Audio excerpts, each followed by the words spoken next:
Pemirsa, sidang polemik mengenai mengawal aksi damai 212 kita buka kembali. Skors dicabut. Kita ke Pak Ustadz. Ya. Pak Ustadz, apakah dengan aksi besok yang sudah disiapkan malam ini, apakah ini bukan bentuk suatu intervensi terhadap kasus hukum yang sedang berjalan? Ya.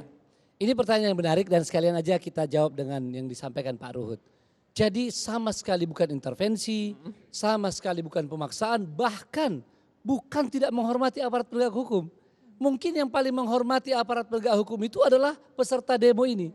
Bayangkan saja, sejak aksi pertama 14 Oktober dengan kekuatan kurang lebih 200.000 orang.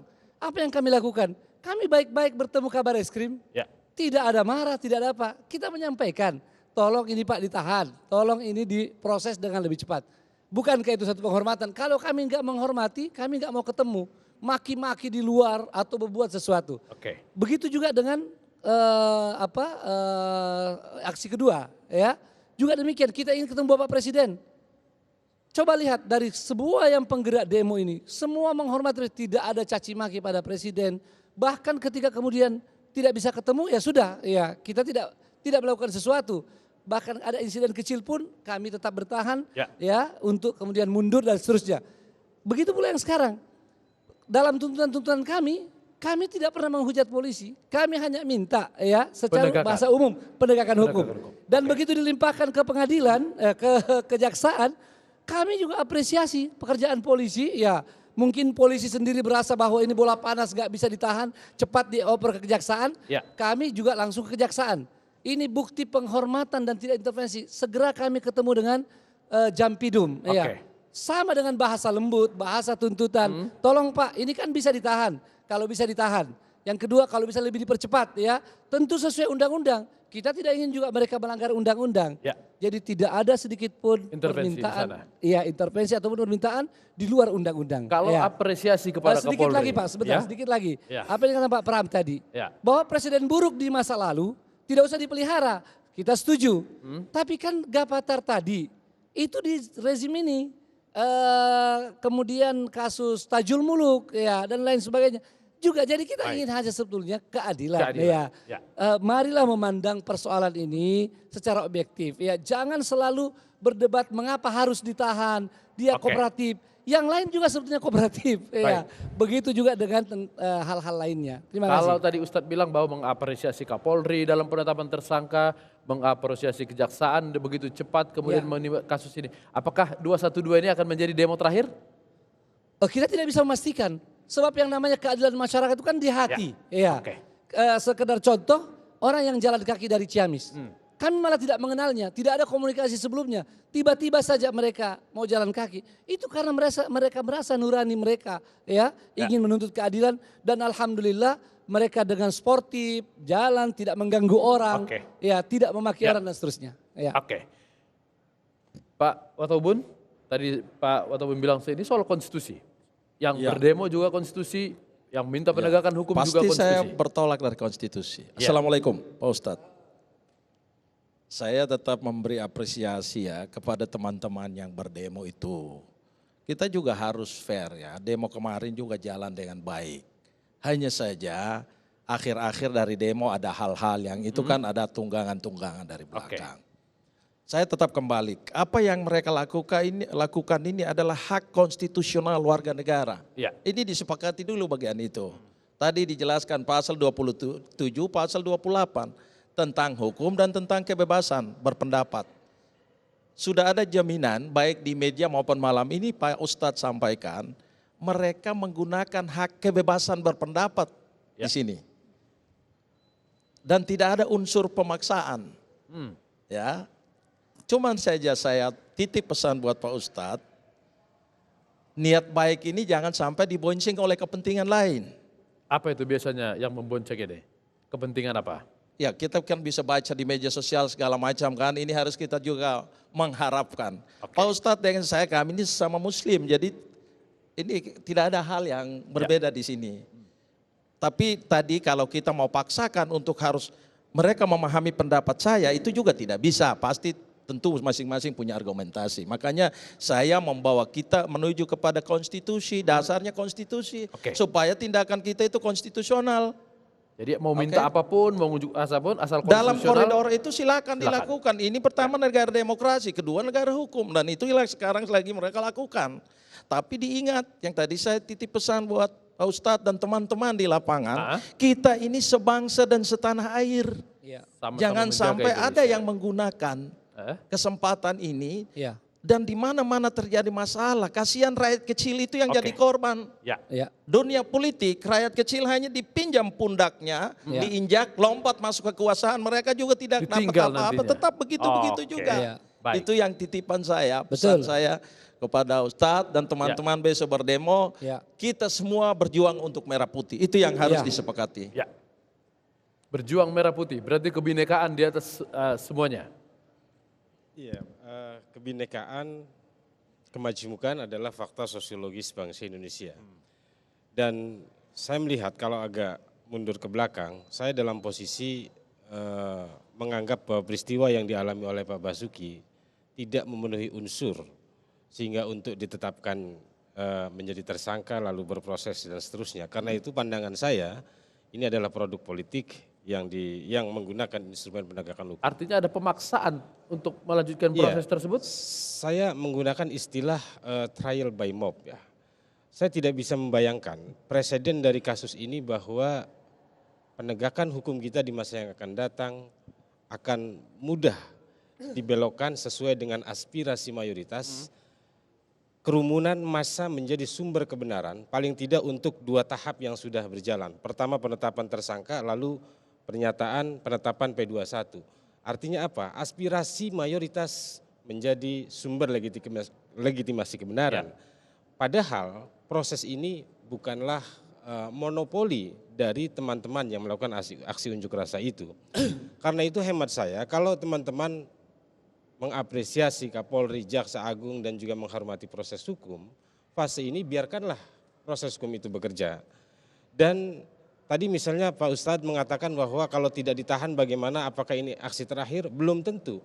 Ini penegakan hukum macam apa yang akan kita tawarkan dalam konteks negara hukum kita yang tadi semua dipuji, bahwa Pak Jokowi memiliki kelebihan dibanding yang lain, tetapi ini akan menciptakan presiden yang serius untuk masa depan negara hukum kita, Bung Latif. Jadi buat saya sama seperti tadi Pak Kamarudin menyampaikan, setiap kerumunan massa, nature-nya itu selalu mengundang hasrat orang lain untuk terlibat.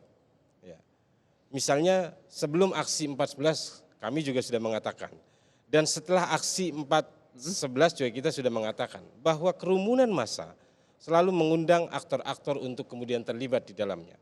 Kita katakan di situ ada 4 kelompok. Terlibat dalam konteks menggunakan ini sebagai tunggangan politik? Ya, menggunakan arena kerumunan itu, aksi unjuk rasa itu untuk tujuan politik, untuk tujuan macam-macam dan lain sebagainya. Bagaimana Ustadz supaya enggak termanfaatkan? Ini paling gampang dijawab sebetulnya. Yang pertama, ya saya sebetulnya belum mengenal, mohon maaf ini. Pak Ismail. Pak Ismail dari Setara Institute. Oke, baik. Ya, kalau seorang ahli berbicara begini, justru ini yang sangat mengherankan.